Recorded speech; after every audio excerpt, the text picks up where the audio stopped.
Okay, well, good morning, or good afternoon actually now, everybody. Our numbers are just about holding, so I'm going to kick off. Lauren, shall I pass to you first of all, and we'll get cracking. Thanks, Yvonne. Morning, everyone. Thank you so much for joining us today for our Equality, Diversity and Inclusion webinar. So my name is Lauren McHale. I'm one of the business managers at Hayes Human Resources. My team and I specialise in recruiting all levels of HR professional across the wider public sector and the charity and not-for-profit space also. So as we all know, the world of work has completely changed since the pandemic, and the spotlight on ED&I has become increasingly important. So with this in mind, we're really keen to share with you the findings of our recently produced Hayes Equality, Diversity and Inclusion report for 2020. So during the webinar, all attendees will be muted, but there is a Q&A box in the bottom right-hand side. So please do send any questions you have throughout the webinar. We'll then come to these questions during our Q&A session, so following the presentation of the report findings. So the webinar is being recorded as well, so we will be able to share this along with the slides following the webinar. So also, before I hand over to Yvonne, I just wanted to take the opportunity to introduce you to Hayes Thrive. So Hayes Thrive is a completely free online portal, and we've been offering this to organisations throughout lockdown and has been really well received. So just wanted to give you a bit of an overview of what Hayes Thrive is and how it can support. Essentially, it's a learning management system which gives you access to around 37 free online modules. So they cover areas such as stress management, how to manage remotely, but it can also be used to upload any of your internal content, so any onboarding documents or any of your internal policies. So the portal also can be completely tailored to your needs. Obviously, if you do not have a learning management system, then of course this would be really beneficial. But even if you do, obviously there are still a number of modules that you can use completely for free. And there's lots of free content that you can kind of download and hopefully make use of. So if you're interested in knowing more about Hayes Thrive, or obviously having a look at the portal and how it can possibly benefit you and your organisation, then please do feel free to email me afterwards, and I'll be more than happy to set up a free demonstration or advise on how you can benefit from Hayes Thrive. So obviously, as I said, it's completely free, so it's just a great tool to perhaps look at and take advantage of if you would like. So if you did want to email me, then my email is lauren.mchale@hayes.com. So thank you, and I will now pass you over to Yvonne Smythe, our Group Head of ED&I for Hayes, to present the findings of our report. Thanks, Lauren. Yes, Hayes Thrive is a really great product if anyone hasn't had a look at it, and thus far we're getting amazing feedback on it and really kind of current, refreshed content on a rolling basis, including actually some ED&I modules as well. As well as being our group head of D&I, I also lead our HR and our legal businesses. And interestingly, early this morning, I was on a webinar. Another part of our HR business was delivering for some customers with a partner law firm, and it was all around working from home and flexible working. So I'm going to feed in some of those comments during this presentation and sharing some comments with you as well. If you do want to connect with us, please do. Please engage with us on social and follow us on Twitter at Hayes News, and connect with us on Facebook and LinkedIn using the hashtag diversity. Lots and lots of information there. We are really happy to share with you. So let's get cracking. So what is this? What is the report? So this year's ED&I, Equality, Diversity and Inclusion report is quite different to years gone by, not surprisingly. Its context is set within a quite extraordinary context within a world of work that is undergoing rapid change. One of the features of the pandemic has made remote working a feature for many organisations and individuals. And in this edition of the report, we direct our spotlight, every year we have a particular spotlight, to focus on how the increase in remote working and or flexible working please note there's a difference between the two, can affect equality, diversity and inclusion, and how integral it is to talent attraction and retention. So more of that later. To put together the report, we carried out an extensive survey between the end of August and the beginning of September of this year, and we received over 10,000 responses from candidates and employers across the UK. The survey was completed by professionals from a range of backgrounds and a variety of organisation types and size across the public and private sectors.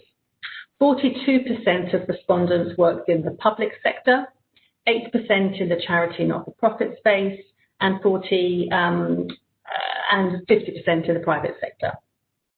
70% of our respondents identified themselves as employees and 30% as employers, so quite a large sample size. And we invite people year on year to share personal diversity information about themselves, so personal demographic data, so we can get a really good sense of the cut and the kind of, you know, the way we can kind of slice the data. Happy to talk to you about that at a later date. So let's have a look at what the survey and reports uncovered. Here we are. Right. So, yes, it is an incredibly challenging time to run an organisation.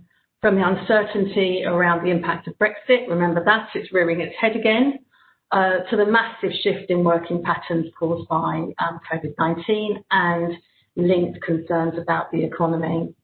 To a greater or lesser extent, we are all acting on a combination of instruction, advice, judgment at a national, regional, civic, organisational and individual level. So there are many, many levels of complexity that we're facing at the moment. Whilst many working norms have been disrupted or permanently changed, however, some things remain the same. And that includes the fact that effective ED&I policies have the potential, when delivered well, to deliver powerful, tangible benefits for all organisations. According to our survey, professionals in the UK feel strongly about organisational commitment to ED&I. Oh, this is slightly jumpy this morning, bear with me everybody. In fact, over 3/5, 61% of respondents say that they will only consider applying to an organisation with a public commitment to ED&I. Furthermore, nearly 3/4, at 74% of respondents, said that their organisation should have a voice on current diversity and inclusion issues. It is clear from these figures that a lack of publicly stated and evidenced commitments to ED&I increases the risk of organisations losing potential or attracting future talent.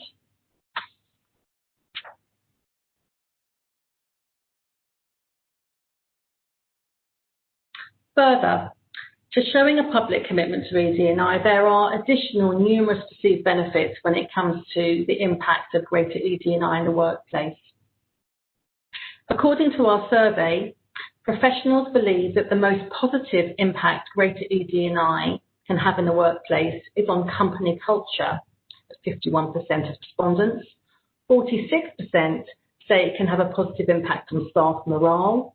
39% say it can have a positive impact on the quality of organisational leadership. And a similar proportion at 34% believe it can result in the recruitment of the best talent. Some pretty important commercial drivers there. Given how strongly professionals rate the benefits of ED&I, it's no surprise that nearly 3/4, at 73% of professionals, say that seeing evidence of an organisation's commitment to diversity and inclusion are very or quite important to them when considering a new role. These policies are even more important to certain communities, LGBTQ+ professionals, BME professionals, and those aged 25 and under. It is therefore clear that there is a very real risk that employers will reduce the pool of credible candidates from which they can hire if they don't demonstrate a commitment to ED&I, both publicly and within their organisations. However, Despite the very well documented advantages of greater ED&I in the workplace, organisations still have a long way to go in making this a lived reality for many. Our survey revealed that 50% of professionals believe their chances of being selected for a job have been limited because of their background or an identifying factor. This shows almost no change from last year, when a similar proportion, 52%, of survey respondents said the same thing. So this agenda, in terms of the perception sometimes between reality and perception, it can lag, and also it can potentially move quite glacially. Taking a closer look at these responses, and pleased to give the avalanche of stats here, you will get a copy of these as Lauren explained, together with a copy of this recording.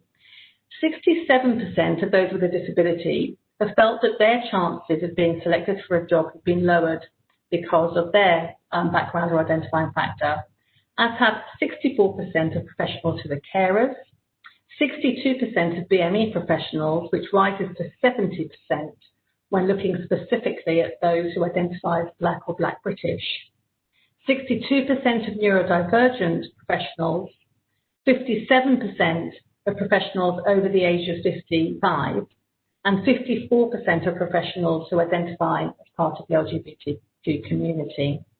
And again, on this slide in front of you, you've got the comparators. In the light pink is 2020, so this year's survey, and the darker pink is last year. We tend to ask similar questions in terms of some qualifying sentiment questions around access to and progression in the world of work year on year in order just to track trends.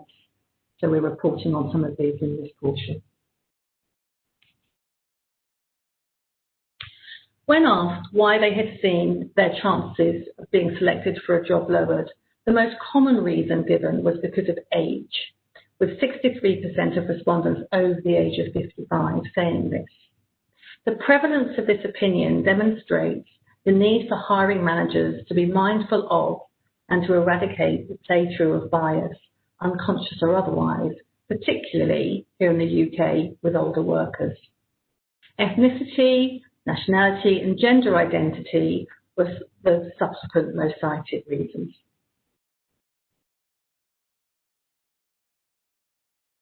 So, with the scene set around some of the ED&I considerations, and we're happy to talk to you about those outside of this webinar, it's now time to turn our attention to the spotlight of our report, namely flexible working. Whilst flexible working has been an increasing consideration in the world of work and a hot topic of debate over the last 10 years, the last 6 months has seen more change than ever before.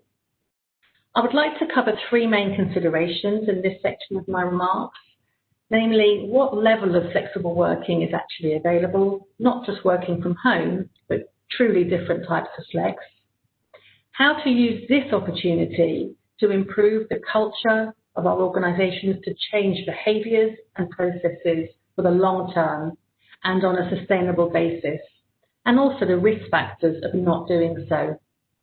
And lastly, the need to be really explicit about the flex you offer as part of your talent acquisition and talent retention strategies. The COVID-19 pandemic has rapidly accelerated the adoption of so-called flexible working practices around the world. Large numbers of professionals moved from their workplace to working remotely almost on a flick of a button, and pivoted. This was and continues to be implemented across the world at scale and at extraordinary speed. For many, this has now shifted into more of a hybrid setup, a phrase that was unknown several months ago, which continues to shift following government guidance. Again, outside the scope of this webinar, clearly what we are at risk of having is a 2-tier system at the moment between those who can work flexibly to execute their roles and those who can't, and what impact that does have, probably outside the scope of this presentation, but I think, Lauren, something we should be picking up on as a team. So on the screen now, you will see some of the different types of flexible working that employers can offer. Some of the most common types of flexible working include currently hybrid working, in which an employee splits their time between the workplace and then working remotely. Again, subject to shifting government guidance.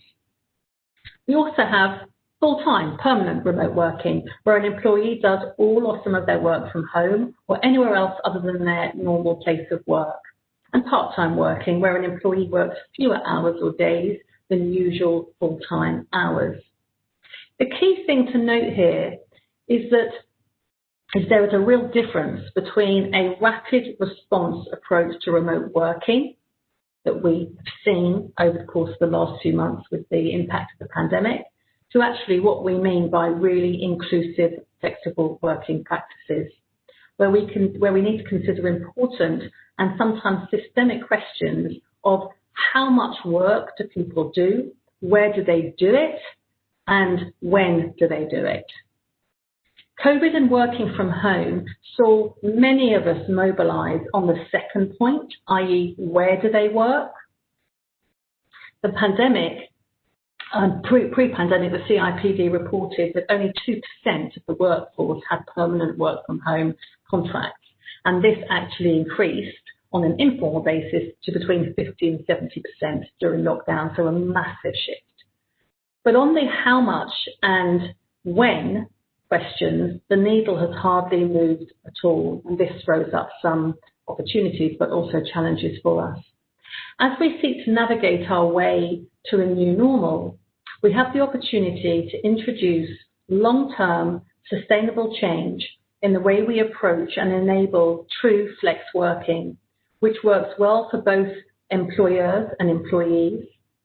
I suggest not to do so at this stage represents both a missed opportunity to us all and also a risk to our organisations.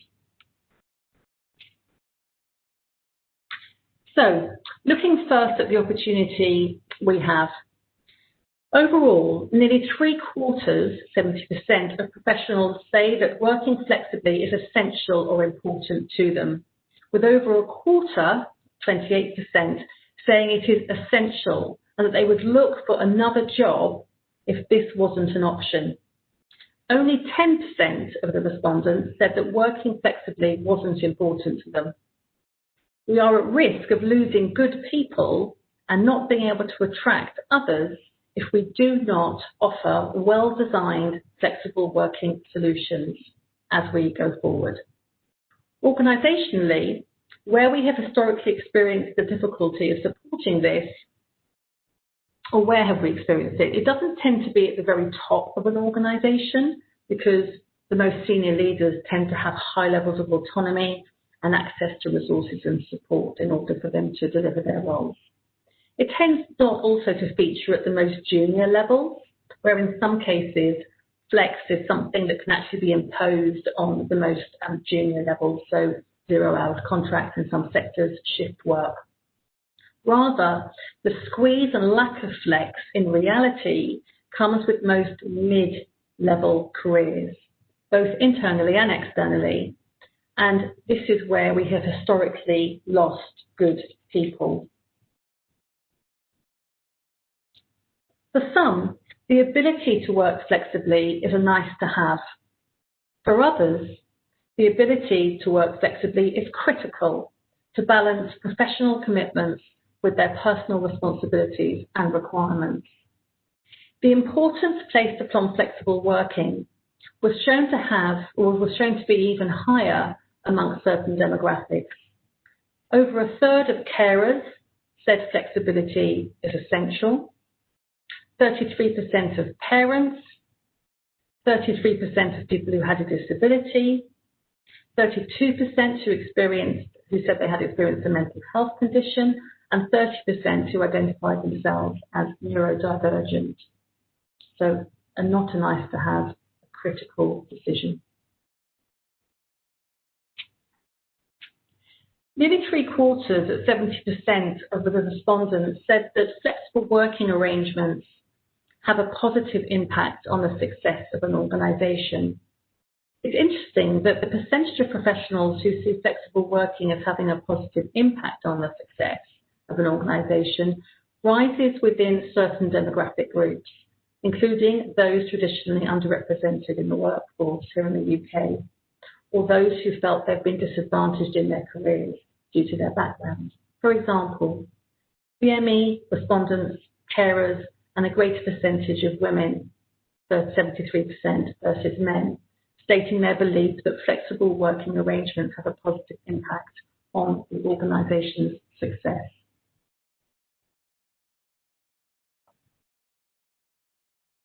The most positive benefits employees associate with flexible working arrangements are better work-life balance, 78% of respondents.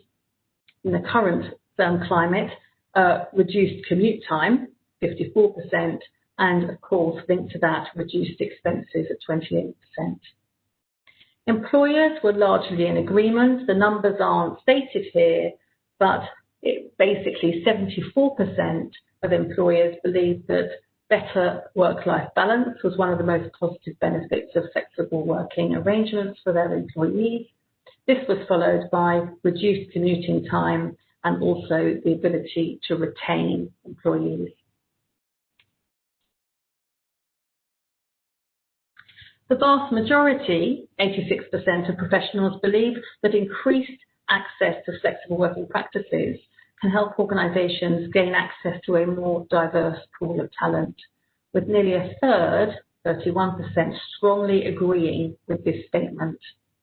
Specifically, when looking to attract new talent, respondents consider flexible working to have the most positive impact on candidates with dependents, at 78% of respondents, and those with disabilities at 76% of respondents.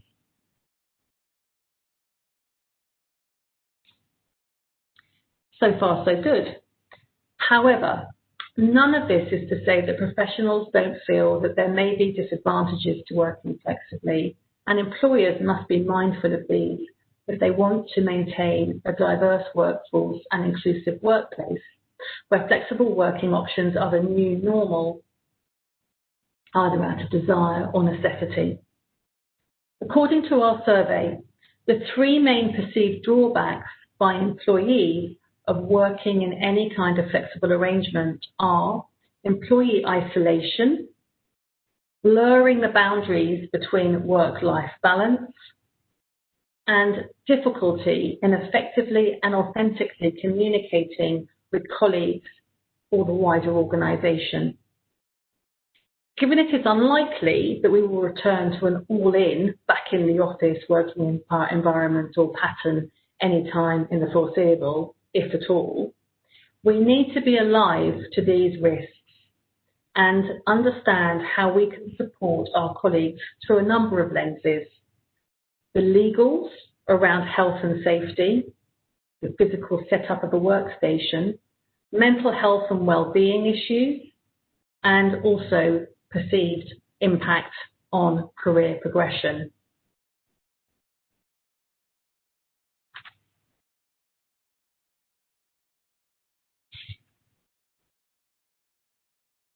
The role and skill of a line manager is going to be absolutely key here. Professionals believe that there are numerous ways that managers can help employees to be their true and best selves at work when all or some of their teams are working flexibly. The most frequently cited method by 59% of respondents was to suggest the increase of the use of remote team or group meetings, followed by being more transparent around organisational strategy at 55%, and increasing, linked to the first point, increasing the use of video during meetings with remote working employees. However, and we'll all be aware of this, beware the double-edged sword here. The commitment towards purposeful inclusion and regular communication is great on the one hand, but risks digital burnout and e-presenteeism on the other. Many of us are actually experiencing the intensification of work as we work remotely. The effects of this could well be damaging at an individual and an organisational level if it's not kept in check, understood and managed well.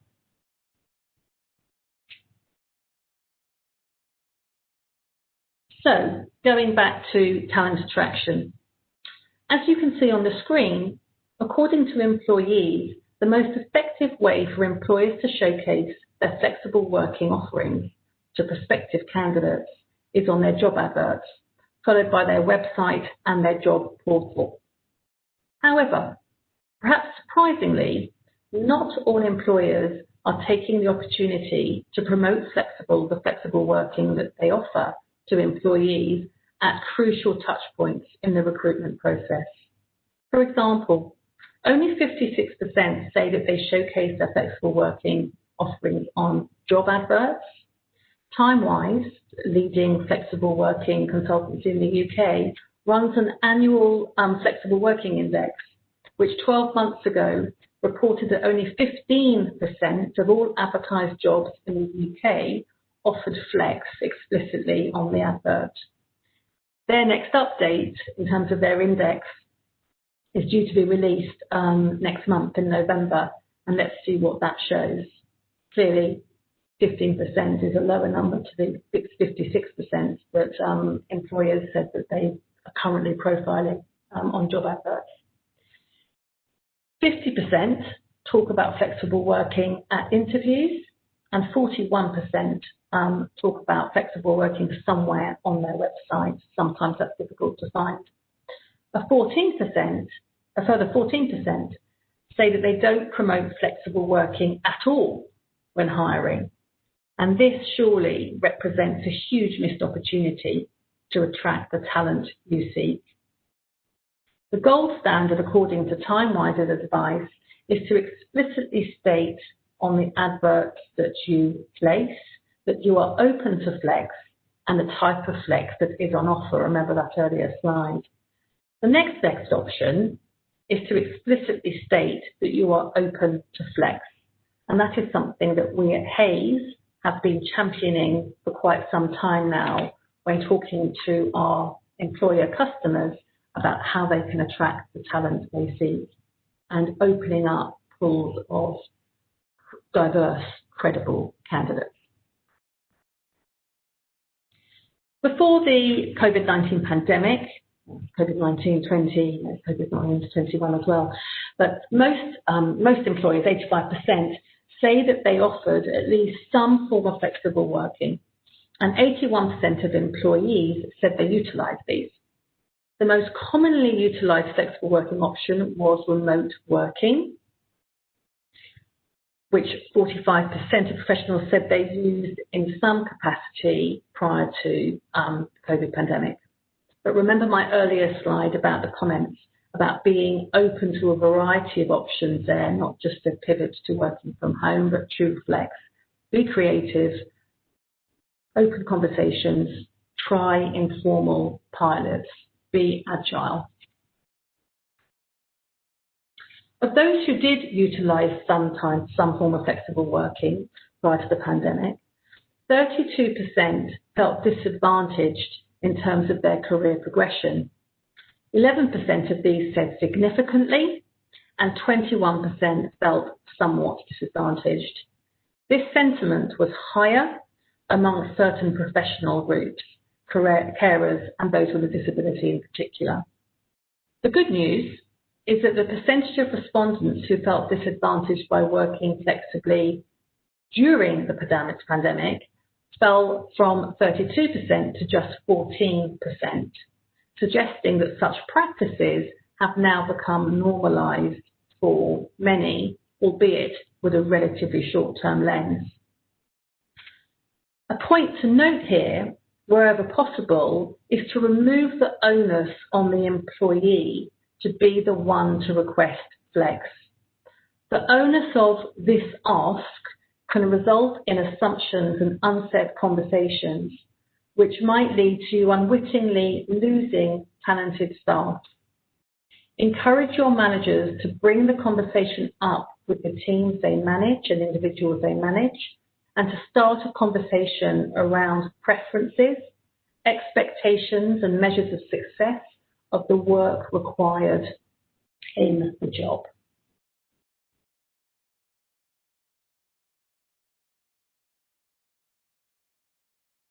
So flexible working is definitely here to stay.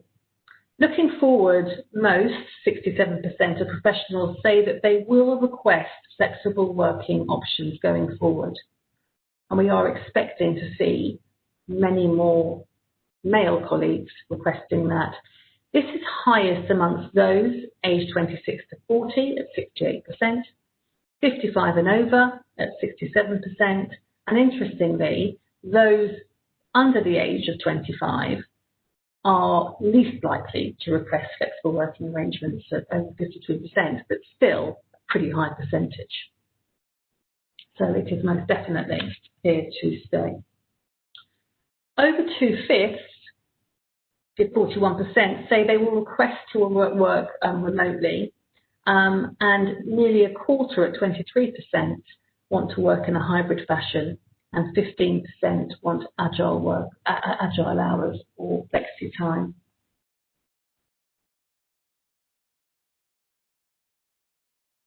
Nearly half of professionals say that having the choice to work in an office is important to them, clearly subject to rolling government advice, guidelines, instruction. There is a slight discrepancy between those who want this option. Only 37% of graduates say that having the choice to work in an office is important to them, compared to 55% at manager level. Employers should consider these findings, particularly when looking to hire more experienced professionals.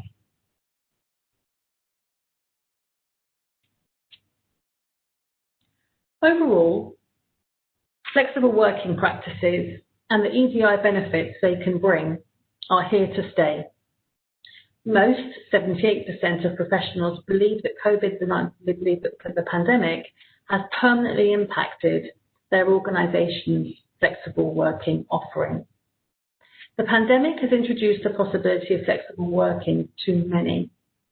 Organisations have shown it to be possible to pivot in haste to accommodate this. The CIPD suggests that as we look ahead in the UK, we are likely to have over 30 million people requesting some kind of flexible working. The expectation bar has been raised. Let's take the opportunity to build in meaningful changes to our culture, practice, policies and processes to enable this.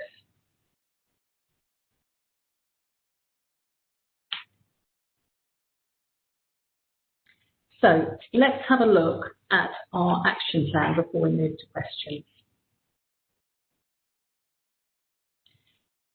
First, remember that your current and future talent pipeline is dependent upon your commitment to ED&I. Building a diverse and inclusive workforce is no longer a nice to have, but it is a core component of your talent acquisition strategy, and therefore your organisation's current and future success. Our findings show that candidates carefully consider a prospective employer's commitment to ED&I. Therefore, any organisation wanting to attract and retain the best professionals from the widest possible pool of credible candidates must have effective ED&I policies and practices in place. Furthermore, these policies should reflect a changing landscape, factoring in that most professionals believe that their employer should have a public voice on current diversity and inclusion issues. Second, ensure you promote your ED&I initiatives across the entire job seeker journey. The most effective place for employers to showcase their flexible working offering to prospective candidates is identified by employees as job adverts and on websites, and this needs to be done explicitly. Given that a high proportion of professionals say that flexibility is either essential or important to them, not having this information available to prospective candidates could have a detrimental effect on an employer's ability to engage with top talent right from the start of the recruitment process. And finally, understand that flexible working is not a one-size-fits-all. Some employees will perceive more advantages in flexible working while others will see perceived drawbacks to working in this way. It is entirely dependent upon the unique preferences and backgrounds of the individual that can be sometimes complex to support and manage. Consequently, flexible working should not be a one-size-fits-all and cannot be a one-size-fits-all. For example, a neurodivergent employee may feel that they can be more authentic and productive whilst working remotely from their home or in the workplace during quieter hours, whilst a younger employee may want to be in the workplace to learn from more experienced colleagues. Or indeed, manager level, that's where they've always worked, and that's very important for their own sense of professional development and kind of affirmation.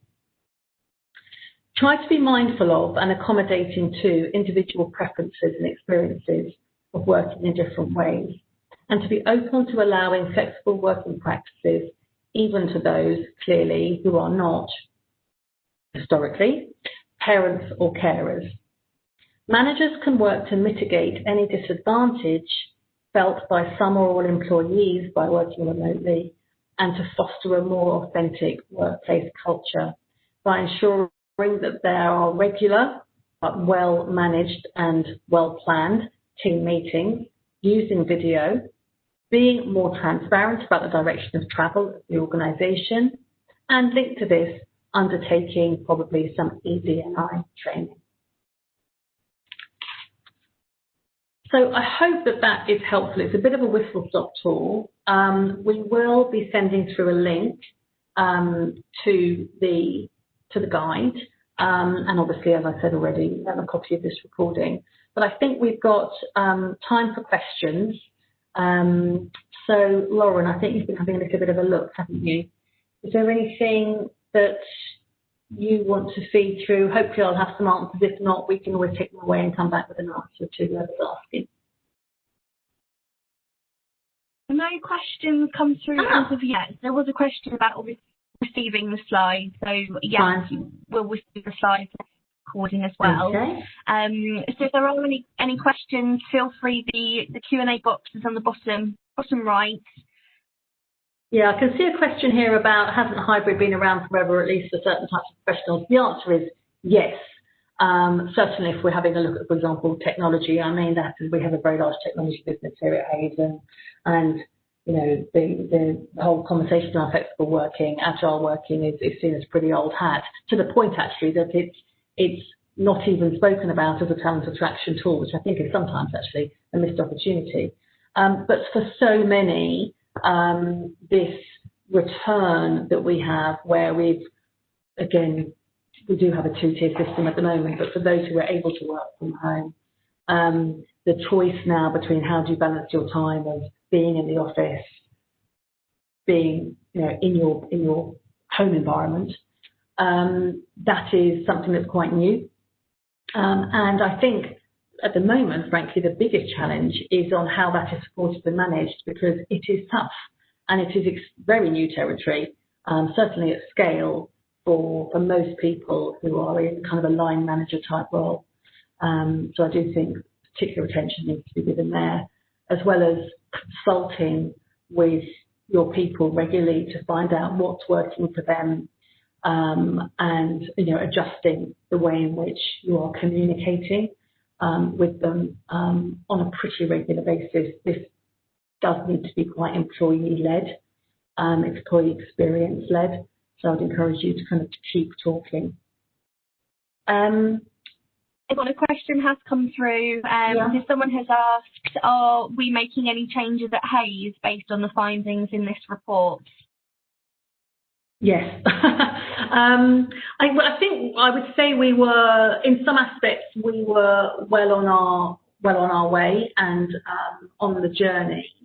I think the big change for us, and so the whole piece around sentiment, around access to and progression in the world of work, we're underway with various mechanisms. Our CEO is fully brought in. We have a global D&I council. We have global strategy, regional strategy, supported by regional employee resource groups. We call them DISCOs here. So we're on the way, prioritising what we feel is important to us. I think the biggest shift for us being a relatively young, in terms of our workforce, sales-led business, was the working from home.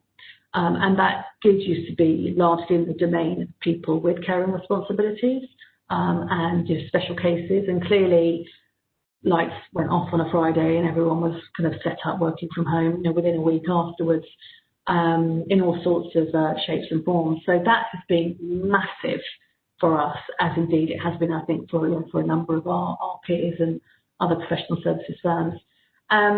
We settled into that, massive amounts of communication. From a D&I strategy, I think there were some aspects that were clearly signposted around D&I.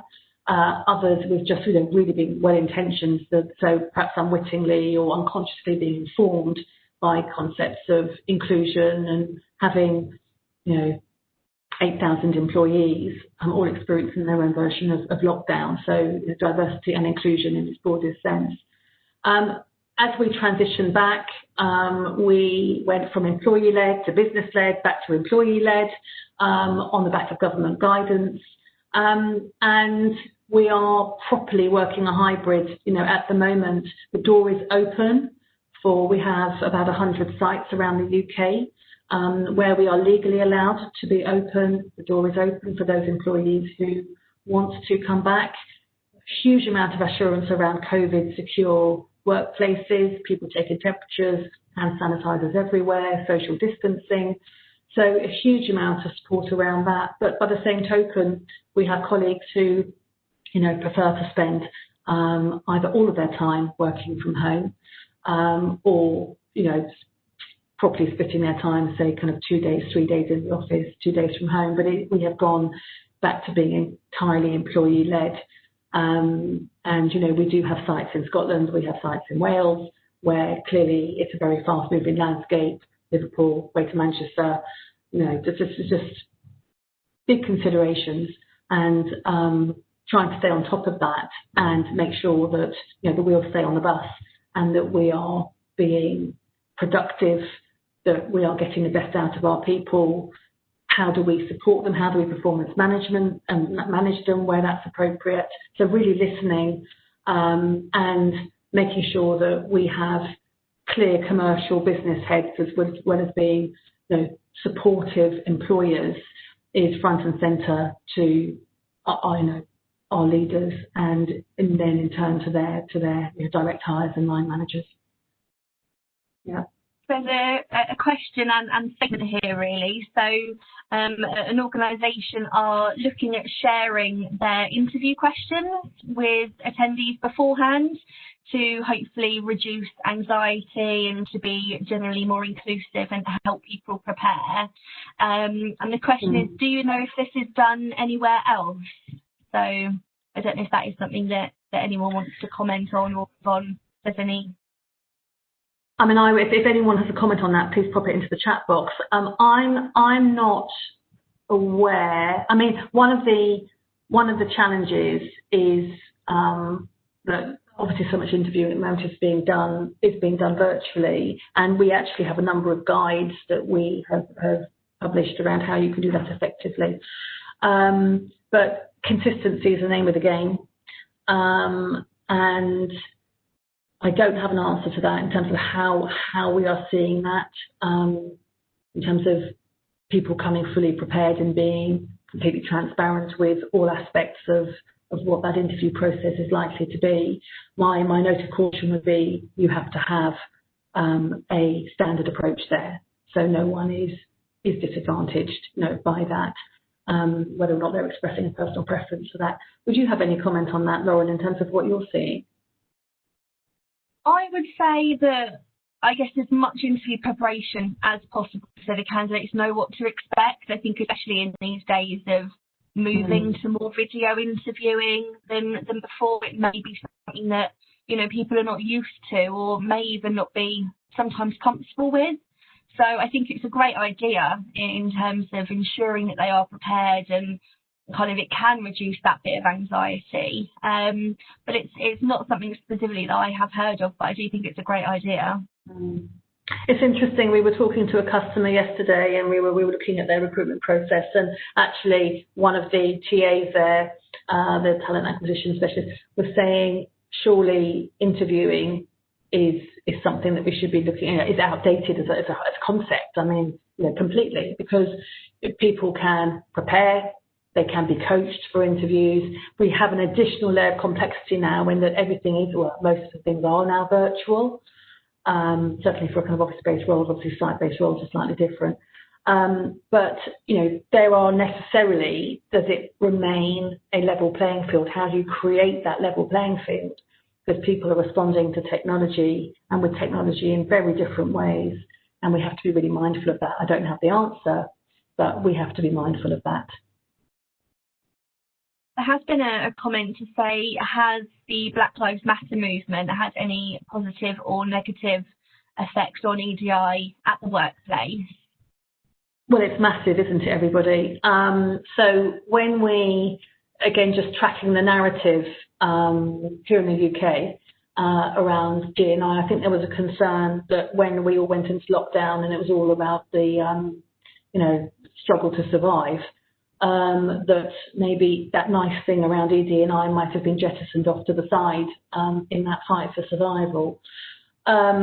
What we did see very quickly was, as I said before, that a lot of the action that was being taken to support colleagues, and indeed, well, colleagues from an employer and an employee perspective, were actually being influenced and shaped, albeit not necessarily purposefully, around that concept of everyone experiencing, diversity or lockdown in a different way, and that was the diversity bit, and then the inclusion bit was trying to be as supportive as possible to everybody.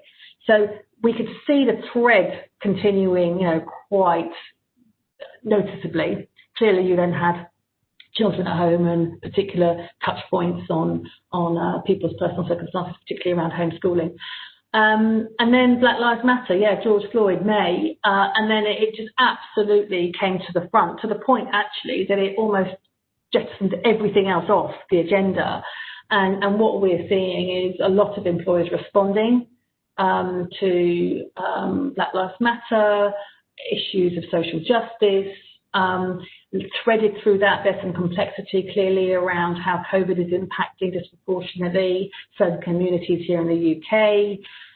So it's not going away. I think the question is organisations need to be doing and saying something internally to acknowledge this global movement. Sometimes it's difficult for a leader who does not walk in the shoes to feel comfortable doing that, but I do think something does need to be said to acknowledge this. The authentic voice internally is important.